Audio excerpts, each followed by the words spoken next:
দিবস মোবারকের শেষ লগ্নে এসে পৌঁছে গেছি। তাই মহান রব্বুল কারীমের দরবারে শুকরিয়া আদায় করি যে আল্লাহ তাআলা শানহ আমাদেরকে এমন একটি জান্নাতের বাগিচার ভিতরে বসার মতো, শোনার মতো, কিছু আমলিয়ার কথা শোনার মতো আল্লাহ তৌফিক এনায়েত করে দিয়েছেন। সেই মহান মনিবের দরবারে প্রাণ উজাড় করে দিয়ে শুকরিয়া আদায় করে উচ্চ আওয়াজে বলি আলহামদুলিল্লাহ, আলহামদুলিল্লাহ। রব্বানা লাকাল হামদ হামদান কাসীরান তাইয়িবান মুবারাকান ফীহি। কার শুকরিয়া আদায় করলাম? আল্লাহ। কার বলেন তো? আল্লাহ। আল্লাহর শুকরিয়া আদায় করলে আল্লাহ খুশি হয় না নারাজ হয়? খুশি হয়। কেমন খুশি হয়? খুশির উপরে খুশি। সুবহানাল্লাহ বলেন। সুবহানাল্লাহ। আল্লাহ রাব্বুল আলামিন ফেরেশতাদের ডাক দেন, ফেরেশতারা পাবনা জেলার মধুপুর নামক স্থানে আমি আল্লাহর প্রশংসা হচ্ছে।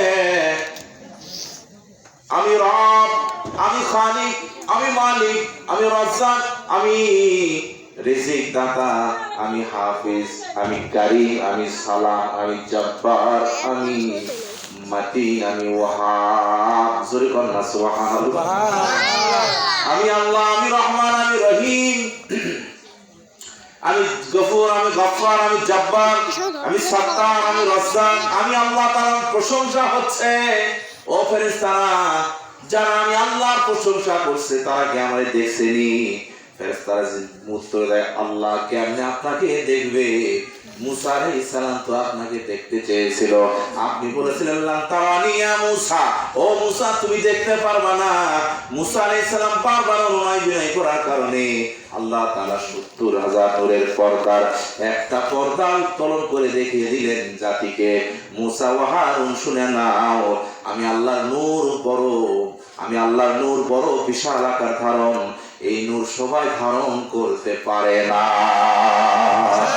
এই নূর সবাই ধারণ করতে পারে না। মুসা আলাইহিস সালাম বেহুশে পড়ে গেলেন এবং হারুন আলাইহিস সালাম বেহুশে পড়ে গেলেন। পাহাড় পুড়ে তছনছ হয়ে গেল, সুরমা হয়ে গেল একটা মাত্র কারণে, কারণ অতিরঞ্জিত করা এটা ইসলামে নিষেধ। ঠিক না বলে? অতিরঞ্জিত করা এটা ইসলামে পুরোপুরি নিষিদ্ধ। যেটা শরীয়তে এসেছে শরীয়তকে সেটা প্রাধান্য দিতে হবে। শরীয়তকে মানতে মানতে মানতে মানতে এক পর্যায়ে মানুষ ইলমে তাসাউফ, ইলমে মারিফাতের মধ্যে প্রবেশ করে। জোরে বলেন সুবহানাল্লাহ। যার ভেতর শরীয়ত নাই তার ভেতরও মারফত নাই, হাফিজত নাই, তরিকত নাই, কিছুই নাই। যার ভেতর শরীয়ত না পরিপূর্ণ আছে তার ভেতরে ইলমে মারিফতের দ্বীনও আছে। জোরে বলেন সুবহানাল্লাহ।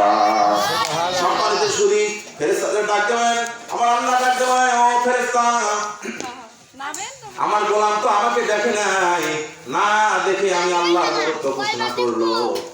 যাও ফেরেশতা তোমরা সাক্ষী থাকো যেমন আমার গোলামেরা আমি আল্লাহকে না দেখে সুবহানাল্লাহ আলহামদুলিল্লাহ শুকরিয়া আদায় করলো, আমি আল্লাহ তাআলা তাদের পিছনের গুনাহগুলি maaf করে দিলাম।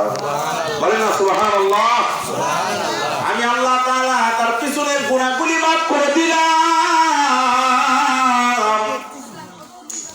বান্দা আমার কাছে কি চাইবে?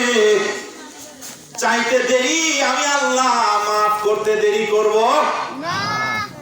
এই জন্য চাওয়ার মতো চাইতে হবে কার কাছে? আল্লাহর কাছে। যদি চাওয়া হয় আল্লাহ তাআলা বান্দার কোন অভাবকে না পূরণ করে থামবে না। মনে করবেন আজকে চাইলাম আজকেই দিবে, না এমনটি না। আল্লাহর কাছে যদি কোনো বান্দা চায়, সাহায্য চায়, এটা তাৎক্ষণিকভাবে হয় না, কিন্তু কোনো না কোনো সময় এই সাহায্য আল্লাহ তাআলা কবুল করেন। ওয়াকানু সামি'না ওয়া আতা'না। আল্লাহ কয় আমি সব শুনি, সব দেখি, যা চাইবা তাহাই পাইবা, যা চাইবা না আমি আল্লাহ তা দিব না। আল্লাহু আকবার, আল্লাহু আকবার। সম্মানিত শুধু এই জন্য শুকরিয়া আদায় করবো কার? আল্লাহ। সবাই বলেন আল্লাহ। আল্লাহর শুকরিয়া আদায় করতে হবে। কুল্লাউ কানাল বা'রু মিদাদান লিকালিমাতি রাব্বি লানাফিদা